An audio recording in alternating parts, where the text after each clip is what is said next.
الحمد لله رب العالمين والصلاة والسلام على أشرف الأنبياء والمرسلين نبينا محمد وعلى آله وأصحابه أجمعين أما بعد. معزز دینی و ملی بھائیوں، تمام تعریفیں اللہ رب العالمین کے لیے ہیں. ہم اس کی حمد و ثنا بیان کرتے ہیں.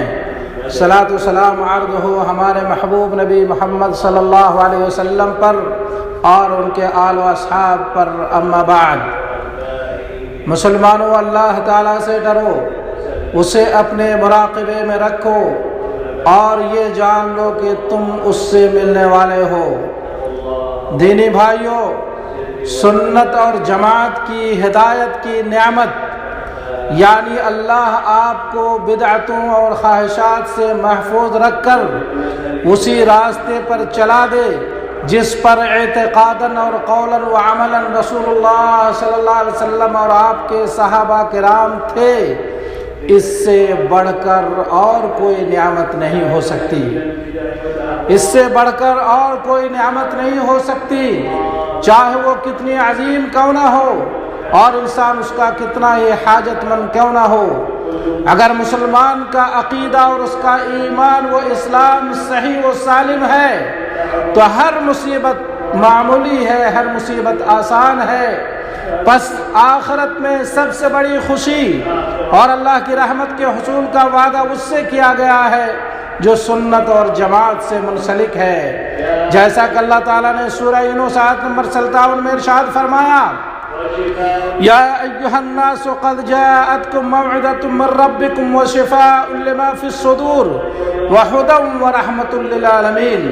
اے لوگو، تمہارے پاس تمہارے رب کی طرف سے ایک ایسی چیز آئی ہے جو نصیحت ہے اور دلوں میں جو روگ ہیں ان کے لیے شفا ہے اور رہنمائی کرنے والی ہے، نیز رحمت ہے ایمان والوں کے لیے.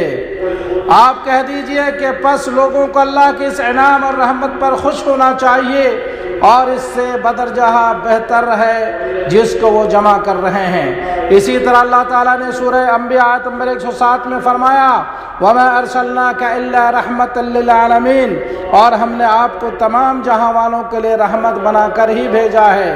میرے بھائیوں، سنت و جماعت سب سے عظیم احسان ہے جس سے اللہ تعالیٰ نے اپنے بندوں کو نوازا ہے. بس اللہ تعالیٰ نے انہیں اس کے ذریعے گمراہی سے بچا لیا اور فتنے سے محفوظ رکھا.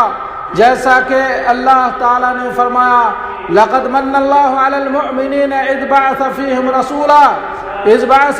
رَسُولًا مِّنْ أَنفُسِهِمْ يَتْلُو عَلَيْهِمْ آيَاتِهِ وَيُزَكِّيهِمْ وَيُعَلِّمُهُمُ الْكِتَابَ وَالْحِكْمَةَ وَإِنْ كَانُوا مِنْ قَبْلُ لَفِي ضَلَالٍ مُّبِينٍ. بے شک مسلمانوں پر اللہ تعالیٰ کا بڑا احسان ہے کہ انہی میں سے ایک رسول ان میں بھیجا جو انہیں اس کی آیتیں پڑھ کر سناتا ہے اور انہیں پاک کرتا ہے، کتاب و حکمت سکھاتا ہے. یقیناً یہ سب اس سے پہلے کھلی گمراہی میں تھے. میرے بھائیو، امام بخاری نے حضرت عبداللہ بن زید رضی اللہ عنہ سے روایت کی ہے، انہوں نے کہا، جب اللہ تعالیٰ نے اپنے رسول کو حنین کے دن مال عطا فرمایا تو آپ نے اسے تالیف قلب کے طور پر لوگوں میں تقسیم کر دیا اور انصار کو کچھ نہ دیا. انہوں نے اپنے دل میں کچھ تنگی محسوس کی.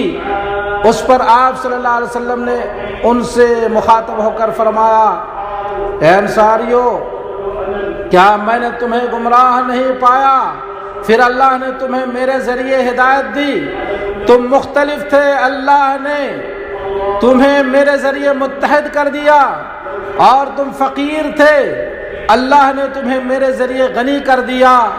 جب بھی آپ صلی اللہ علیہ وسلم کچھ فرماتے وہ کہتے اللہ اور اس کا رسول سلامت رہے. آپ صلی اللہ علیہ وسلم نے فرمایا، تمہیں رسول اللہ صلی اللہ علیہ وسلم کو جواب دینے سے کس چیز نے روکا؟ اگر تم چاہتے تو کہتے آپ ہمارے پاس اس طرح آئے. کیا تم اس بات پر راضی ہو کہ لوگ بھیڑ بکریوں اور اونٹوں کو لے کر جائیں اور تم نبی صلی اللہ علیہ وسلم کو لے کر اپنا گھر جاؤ؟ اگر ہجرت نہ ہوتی تو میں انصار میں سے ہوتا. اگر لوگ وادی اور گھاٹی میں چلتے تو میں انصار کی وادی اور گھاٹی میں چلتا۔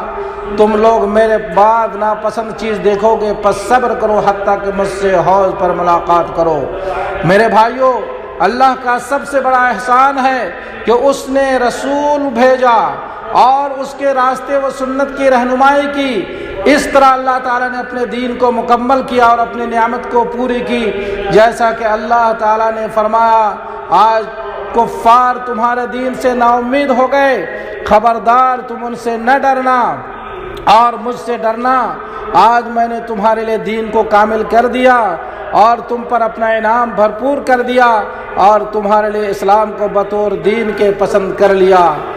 آپ صلی اللہ علیہ وسلم کی بعثت تمام جہاں والوں کے لیے رحمت، دعوت دیے جانے والوں کے خلاف حجت اور مکلفین کے لیے روشن چراغ تھا، جیسا کہ اللہ تعالیٰ نے فرمایا، تمہارے پاس ایک پیغمبر ایسے تشریف لائے جو تمہارے جنس سے ہیں، جن کو تمہاری مضرت کی بات نہیں گراں گزرتی، جو تمہارے منفعت کے بڑے خواہش مند رہتے، ایمان والوں کے ساتھ بڑے ہی شفیق اور مہربان ہیں۔ اسی طرح اللہ تعالیٰ نے فرمایا، یا ایھا النبی انا ارسلناک شاہدا ومبشرا ونذیرا وداعیا الی اللہ باذنہ وسراجا منیرا۔ اقول قولی ھذا واستغفر اللہ لی ولکم ولسائر المسلمین من کل ذنب فاستغفروہ انہ ھو الغفور الرحیم۔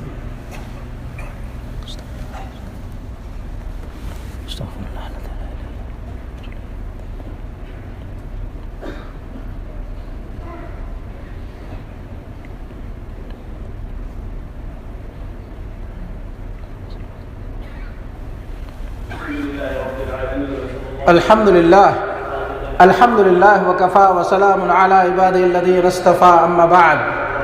معزز دینی بھائیوں، اللہ تعالیٰ نے نبی کریم صلی اللہ علیہ وسلم کی سنت کی خلاف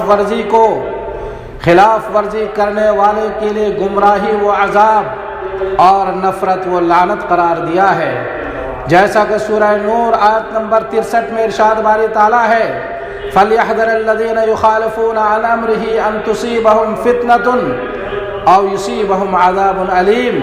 پس جو لوگ اس کے حکم کی نافرمانی کرتے ہیں وہ خبردار رہیں کہ کہیں ان پر کوئی فطرہ یا دردناک عذاب نہ آ جائے۔ بخاری شریف کے حدیث اللہ کے رسول صلی اللہ علیہ وسلم نے فرمایا، كُلُّ أُمَّتِي يَدْخُلُونَ الْجَنَّةَ إِلَّا مَنْ أَبَى، میری ہر امتی جنت جائے گی سوائے اس کے جس نے انکار کیا۔ قالوا یا رسول اللہ ومن یأبی، انہوں نے کہا، یعنی صحابہ کرام نے کہا، یا رسول اللہ کون جنت جانے سے انکار کرے گا؟ قال من اطاعنی دخل الجنہ ومن عصانی فقد ابی۔ آپ صلی اللہ علیہ وسلم نے فرمایا، جس نے میری اطاعت کی وہ جنت میں جائے گا اور جس نے میری نافرمانی کی اس نے انکار کیا۔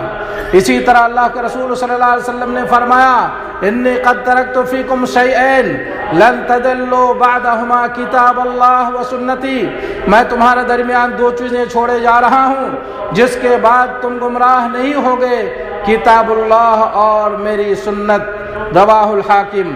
پس اس سے یہ بات واضح ہو گئی کہ ہدایت و کامیابی اور نجات صرف اور صرف رسول اللہ صلی اللہ علیہ وسلم کے طریقے اور اس کی سنت پر قائم رہنے پر ہی ہے، جیسا کہ اللہ تعالیٰ نے فرمایا، قل ان کنتم تحبون اللہ فاتبعونی یحببکم اللہ ویغفر لکم ذنوبکم واللہ غفور الرحیم۔